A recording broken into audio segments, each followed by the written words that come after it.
People always ask me what the worst night of my life was. They expect me to say something about the firefight, the bullets, the cold, and yeah, all of that was in it. But that's not the part that wakes me up at 3 in the morning. The part that wakes me up is the quiet right before. Let me back up. It was Christmas Eve. I know that sounds like something out of a movie, like somebody wrote it that way on purpose to make it sadder, but it wasn't on purpose. War doesn't check the calendar. We were up in a valley in the eastern mountains, the kind of place where the peaks come down on you from both sides like the walls of a hallway. There was a village further down, mud walls, a few goats. Above the village, switchbacks going up into nothing. And above that, the ridge. I think about that ridge every single day. There were 8 of us. I won't give you all their real names because some things you keep, but I'll tell you what they meant to me. Our chief was a guy we called Hale, Marcus Hale. Big shoulders, quiet, the kind of man who would notice you were having a bad day before you noticed it yourself, and he'd just sort of drift over and stand next to you and not say anything, and somehow that helped. He'd been doing this longer than any of us. He had a daughter back home, 15, and he kept a little drawing she made taped inside his helmet, a horse. She drew him a horse when she was 6 and he never took it down.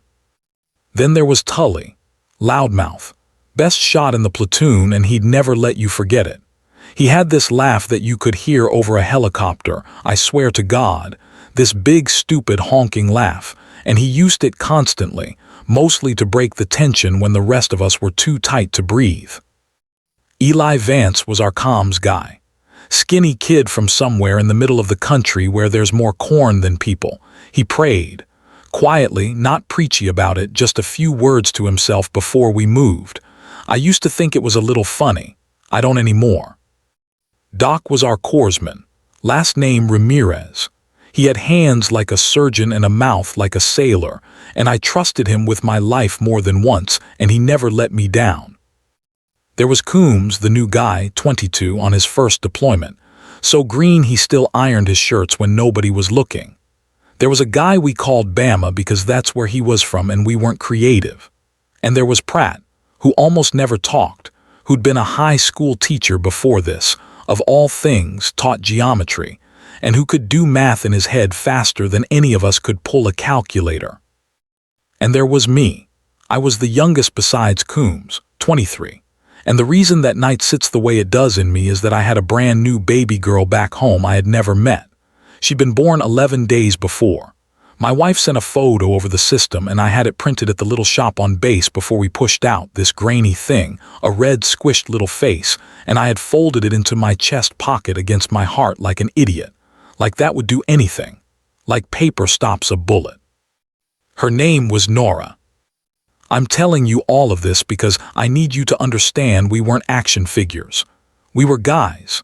We were tired and cold and homesick and we wanted to live. Okay, so the mission. It was supposed to be simple, and you'll notice every story like this starts with, it was supposed to be simple. We were going up to set in an observation post above the village, watch a road, confirm whether some people we were interested in were using it, in and out, 2 nights, maybe 3, we'd be home by New Year's. Hale promised us that, half joking. Home by New Year's, ladies. The weather brief said cold but clear. The weather brief was wrong. We inserted just before dark on the 23rd, hiked up most of the night, and by the time the sun came up on Christmas Eve, we were in position on a shelf below the ridge with good eyes on the road. And it started to snow. Now I'd seen snow. I grew up where it snows, but I had never seen anything like what came down on us that day. It didn't fall so much as it arrived, like somebody opened a door somewhere and the whole sky came through it. By noon, you couldn't see the village. By 2, you couldn't see Tully if he was 10 feet in front of you. The wind came up the valley and it had teeth. The temperature dropped through the floor. And here's the thing that mattered, the thing that killed us almost. Our birds couldn't fly in that. Helicopters, air support. The whole reason guys like us can do guys like us things in places like that is because if it goes bad, the sky opens up and angels come down with miniguns and take you home. That's the deal. That's the whole deal. and the deal only works if they can see. They couldn't see, nobody could see. We were alone, in a way I have never been alone before or since. Hale knew it before any of us said it out loud. I watched it land on his face. He keyed his radio low and talked to someone far away, and when he came back his jaw was set in this particular way and he said, "Weather's got us socked in. No air till it clears. Could be tomorrow. Could be the day after." Tully, of course, made a joke. "So Santa's not coming." Nobody laughed. Even his laugh stayed in his chest. And then Pratt, the quiet one, the geometry teacher, said the thing none of us wanted said. He said it flat, like he was reading a math problem off the board. He said, "If anybody knows we're up here, this is the time." You want to know what fear actually is? It's not the loud thing. The movies get it wrong. Fear isn't screaming. Fear is the silence where the helicopters should be. We hunkered down. We rotated watch. The snow kept coming and the lights started to go, and it was Christmas Eve, and I sat with my back against a freezing rock with my rifle across my knees, and I took out the photo of Nora, and I held it inside my glove so the snow wouldn't get it, and I just looked at that little red face by the gray light for as long as I could. Coombs, the kid, scooted over next to me. His teeth were going. He whispered, "We gonna be all right." And I lied to him. I said, "Yeah, man, we're gonna be fine. Storm'll break, birds'll come, we'll be eating bad chow by tomorrow night." He nodded like he believed me. I think he wanted to believe me more than he actually did. Then Bama on watch said one word. He said, "Movement." And the whole world changed. The first shot didn't come from us, and it didn't come at us. It came from somewhere down and to the left, down toward the village, and it punched into the snow about a foot from Bama's head and threw a little gray puff up into the wind. After that there was no more silence anywhere ever, for what felt like a year. They were below us and they were on both sides. I don't know how many. You never really know how many, you just know it's too many, you know it by the sound, and the sound was everywhere. It was coming off the rocks and the snow ate some of it and threw the rest of it back at you so you couldn't tell which direction was which. And Hale was yelling positions and Tully was already firing in these short controlled bursts. Tap, tap, tap, tap, calm as church. And I remember thinking even then, even in all that, God, Tully's good, I wish I was that calm. I wasn't that calm. I want to be honest with you. My hands were shaking and it wasn't the cold. We had the high ground, which is the only thing that kept us alive those first few minutes. They had to come up at us, and the snow was working against them too. It was deep, and it was steep, and every man who tried to climb up into us was slow, and we cut them down. Doc was screaming for us to conserve, count your rounds, because he'd already done the math nobody wanted to do. We had what we carried. That was it. No resupply, no birds, just what was strapped to our bodies. And we were burning through it. Coombs got hit in the first 10 minutes, took one through the meat of his shoulder. He screamed, and it was a high scream, a kid's scream, and Doc was on him in about 2 seconds, dragging him back behind the rocks, packing the wound, talking to him low and steady the whole time. You're fine, look at me, you're gonna be telling girls about this, you're fine."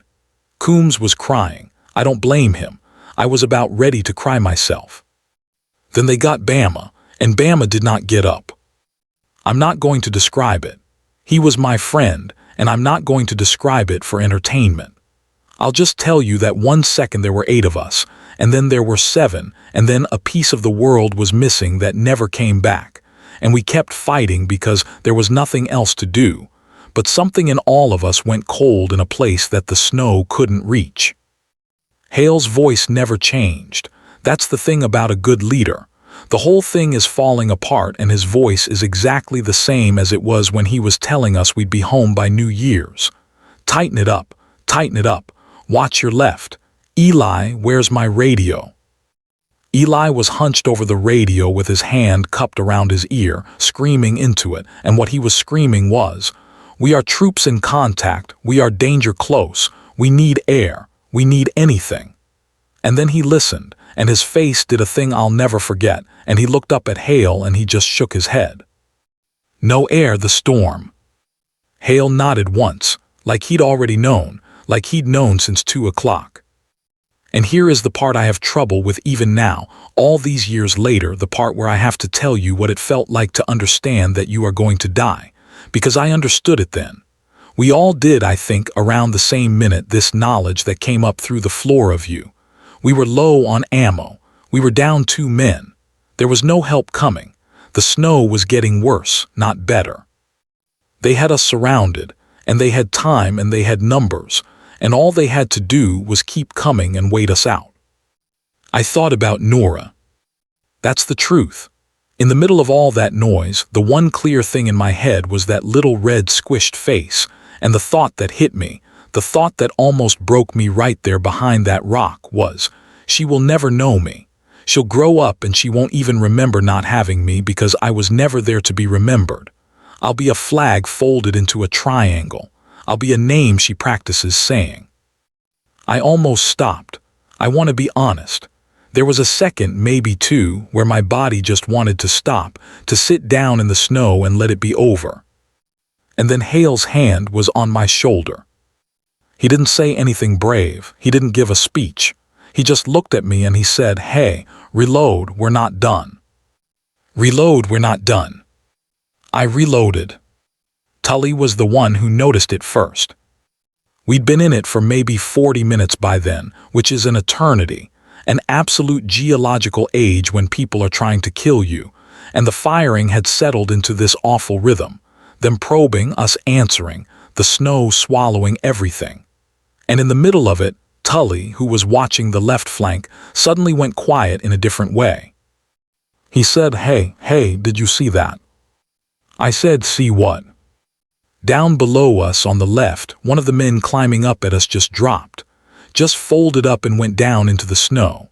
And I figured, okay, Tully got him, or I got him, or somebody got him, that's what we're doing up here. But Tully said, "That wasn't us." And I said, "What?"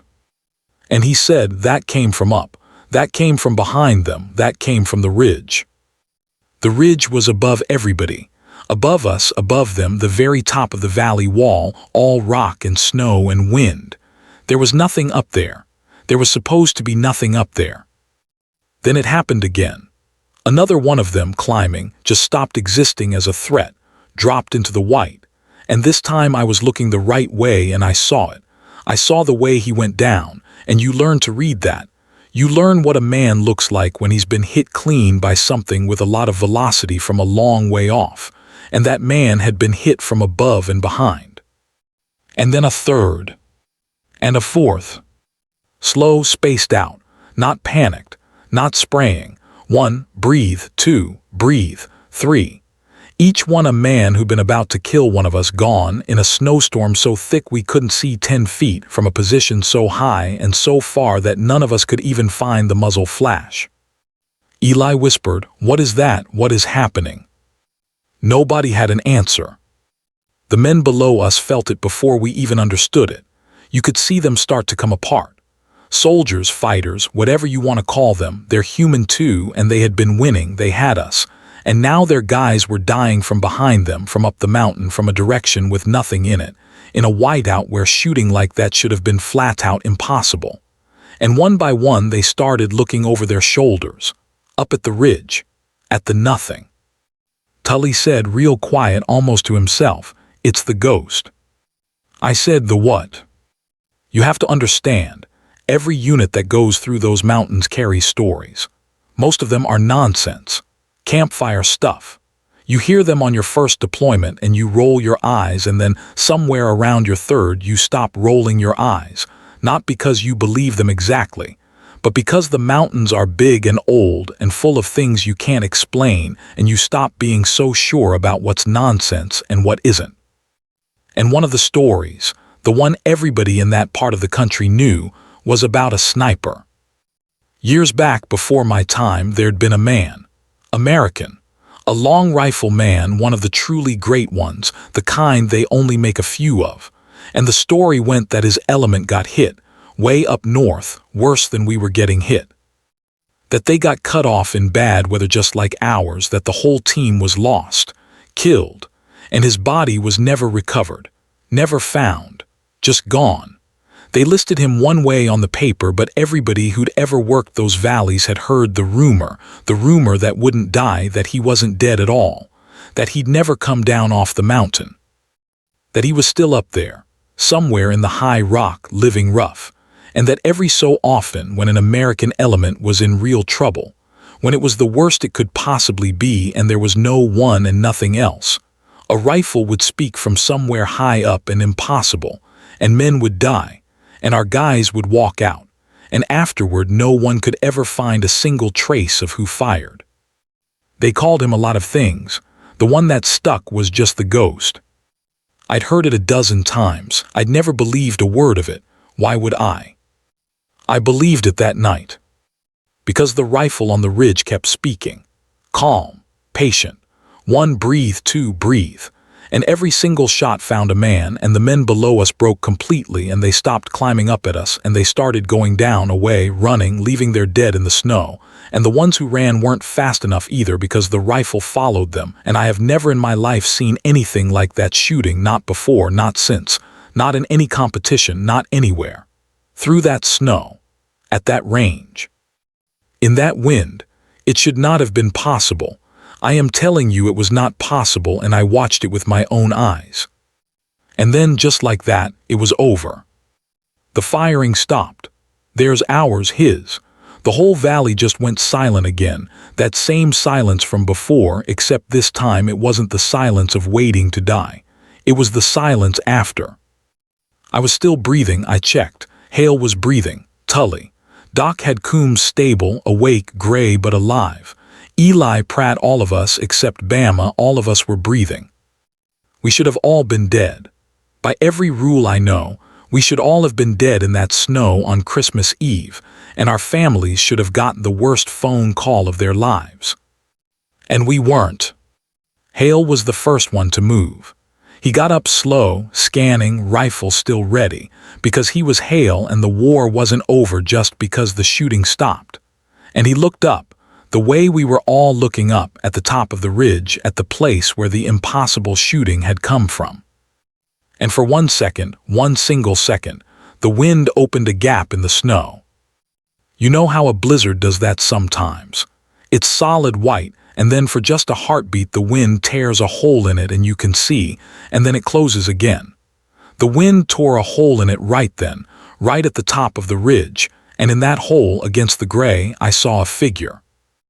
A man, up on the high rock where there was nothing, where there was supposed to be nothing, where no living person should have been able to climb, let alone shoot. He was wrapped in something pale, snow-colored, so that he was almost part of the mountain itself, and he had a long rifle slung, and he was just standing there, looking down at us. I couldn't see a face. The distance was too far, the light too bad, but I felt him look at us. I felt it the way you feel someone looking at the back of your neck. And then Hale did something I'll never forget. Hale lifted his hand, not a wave, not really.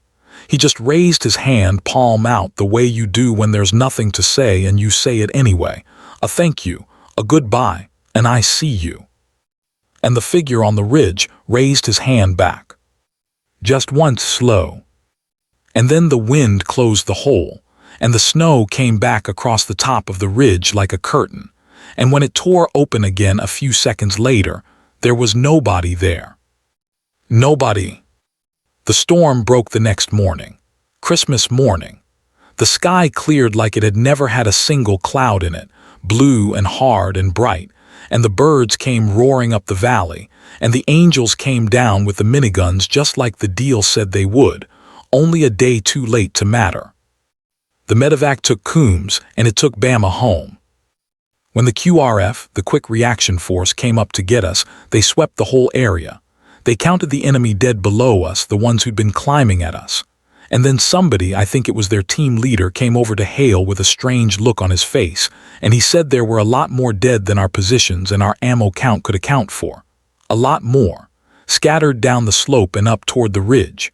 Killed from above. From a single position high up by a single weapon. he said, "Who was on the ridge with you?" And Hale looked at him for a long moment, and then Hale looked up at the ridge, which was empty and silent and bright with new snow, and he said, "Nobody. There was nobody on the ridge." They went up and checked anyway. Of course they did. They climbed all the way up to where I'd seen the figure standing, where the shots had come from, and they searched every inch of it. There was nothing up there. No brass. No tracks, though the fresh snow could have buried those. No shelter. No gear. No sign that any human being had been on that ridge in 100 years. Nothing at all. I've thought about that night 10,000 times. I've had every explanation handed to me. It was another element nobody briefed us on. It was a friendly we didn't know about. It was the angle of the slope, the way sound carries in snow, some trick of the cold and the fear and the adrenaline. People love to explain it to me, people who weren't there. And maybe one of them is right. I'm not a stupid man, and I know what fear does to memory. But I know what I saw. I saw the men who were about to kill me die from a place where no one was. And I saw a figure stand on a ridge in a Christmas blizzard and raise his hand to us, and then I saw the mountain be empty. I went home 3 months later. I walked through my own front door for the first time in 7 months, and my wife was standing in the kitchen, and in her arms was that little red squished face from the photo, except she wasn't red anymore. She was just my daughter, just Nora, just the most perfect thing I had ever seen in my life. And I took her and I held her against the same chest pocket where I'd carried her picture. And I cried in a way I have never cried before or since, and I could not stop, and my wife didn't ask me to. She's grown now. She knows me. I taught her to ride a bike, and I sat in the front row when she graduated, and I am going to walk her down the aisle one day. All the things I was sure I'd never get to do, all the things that should have been buried in the snow with me on that ridge. I got all of it, every single bit of it. Because somebody who shouldn't have been there was there. I don't tell this story much. People look at you funny, but every Christmas Eve, when the rest of the house is asleep and it's quiet and maybe it's snowing outside, I go out on the porch by myself, and I stand there in the cold for a few minutes and I look up. I don't know what's up there. I've stopped trying to figure it out. I just raise my hand. Just once slow. In case he's still watching.